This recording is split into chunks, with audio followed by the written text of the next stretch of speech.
दोस्तों, स्वागत है आपका बॉलीवुड की लेटेस्ट आई मूवी तैयार है कि एक्सप्लेनेशन में। अब जैसा कि ये मूवी अभी अभी थिएटर्स में आई है, तो हम इसे ट्रेलर के क्लिप के द्वारा एक्सप्लेन करने की कोशिश करेंगे, तो वीडियो से ज्यादा ऑडियो पर ध्यान दीजिएगा। हमारी कहानी की शुरुआत होती है एक लड़की वानी बत्रा से, जो अपने परिवार के साथ कोर्ट में अपने बॉयफ्रेंड महेश अय्यर का इंतजार कर रही थी। आज वानी और महेश की शादी होने वाली थी, पर तभी वानी को महेश का फोन आया। वो महेश को जा रहा है, उसे प्रमोशन मिलने वाली थी। जो सुन वानी खुश हो गई कि ये तो अच्छी बात है, तो मुझे बता देती, मैं शादी की डेट आगे करा देती। पर महेश ने कहा कि मैं कभी वापस नहीं आऊंगा, मुझे कोई और मिल गया है।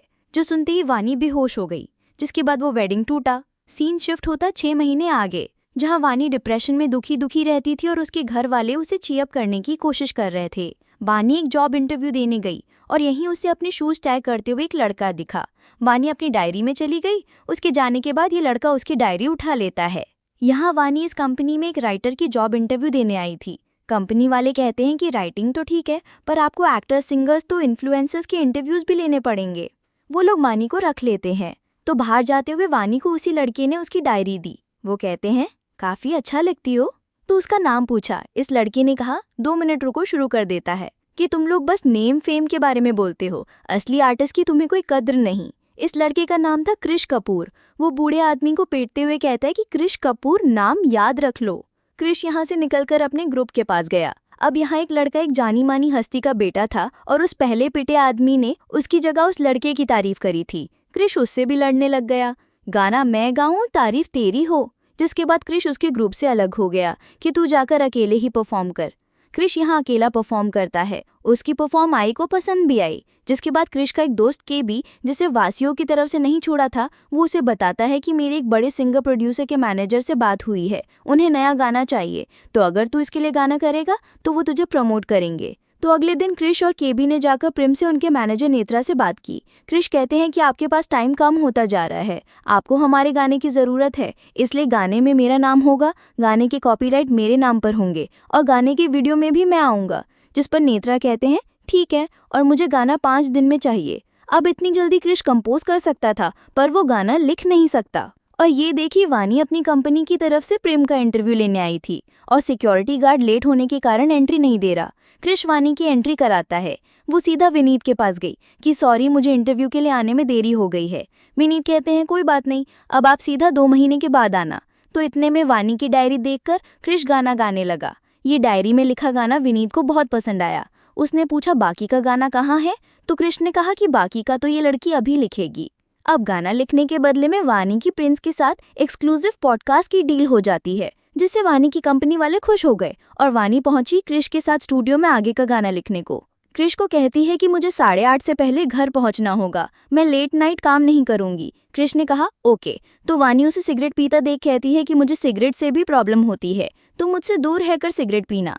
क्रिश सिगरेट रखते हुए गाली देता है, तो वानी कहती है कि मेरे सामने गाली भी मत दो। तो वानी को याद आने लगा कैसे उसने इस डायरी में अपने और अपने एक्स बॉयफ्रेंड की यादें रखी हुई थी, उसको डेडिकेट करके गाने लिखे हुए थे, जो उनकी शादी टूटने के बाद वानी ने रोते रोते फाड़ दिए। वानी यहाँ क्रिश के साथ बेड पर ये सब याद करने लगती है, आगे कुछ लिख ही नहीं पाती। वानी कहती है कि मुझसे कुछ लिखा नहीं जा रहा, तो क्रिश गुस्से में यहाँ थोड़ा सा म्यूजिक चला देता है कि लो अब लिखो, पर वानी नहीं लिख पाती।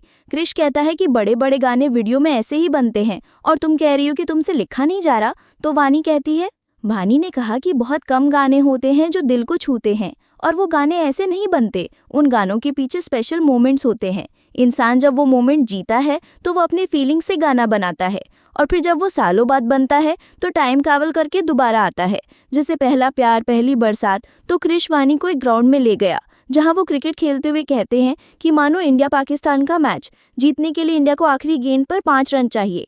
क्रिश खुद विराट कोहली बनकर मार देता है। वो कहते हैं कि फील करो, पूरा ग्राउंड तुम्हारे लिए चीयर कर रहा है, ये जीत सेलिब्रेट कर रहा है।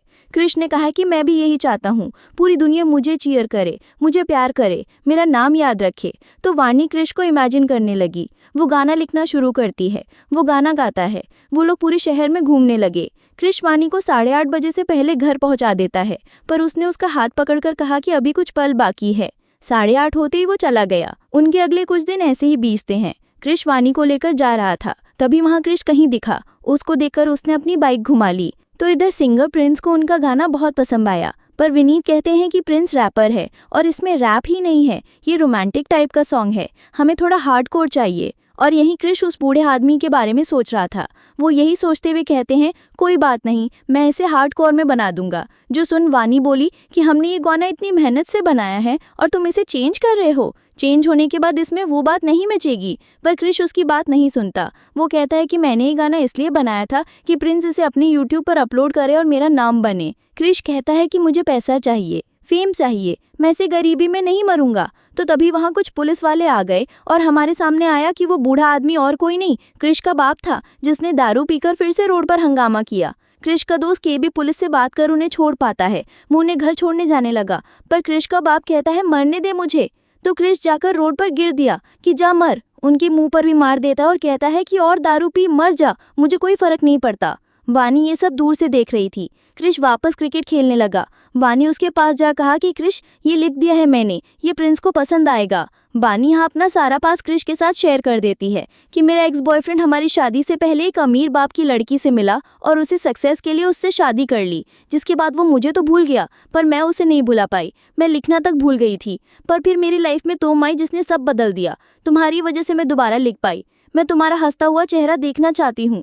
वानी कहती है कि मैं तुम्हारे लिए जीव सेव करना चाहती हूँ, जिस पर क्रिश ने कहा हेल्प मी। तो सीन शिफ्ट होता क्रिश के बाप पर, जो क्रिश के दिए पैसे से दारू पीने आ गया था, पर यहाँ के मालिक ने उसका बटवा ले लिया। क्रिश का बाप उससे लड़ने लगा, पीछे से क्रिश आकर उसे छुड़ाता है। तो क्रिश ने देखा कि उसका बाप उसके वॉलेट में रखी क्रिश और क्रिश की माँ की फोटो के लिए लड़ रहा था। क्रिश वानी को ले जाकर उसे रिहैबिलिटेशन सेंटर में एडमिट कराते हैं। यहाँ की फीस बहुत ज़्यादा थी, तो क्रिश अगले दिन जाकर और पैसे मांगे। इन पैसों के बदले गाने पर अपना नाम हटाना पड़ जाता है, मतलब क्रिश उसके लिए सब कुछ छोड़ना पड़ गया। तो आर्ट वानी को छोड़ते वक्त क्रिश कहता है कि रुको, कुछ पल बाकी हैं। आखिरी पल वानी पूछती है क्या हुआ। क्रिश ने कहा कि एक गाने की बात हुई थी, एक गाना हो गया, तुम्हारी जॉब भी फिक्स हो गई, अब कुछ है इसलिए अब ये सब यही खत्म कर लेते हैं, इससे पहले सब खराब हो जाए। तो सीन शिफ्ट हुआ प्रिंस के शो में। प्रिंस मानी और क्रिश का बनाया गाना गा रहा था।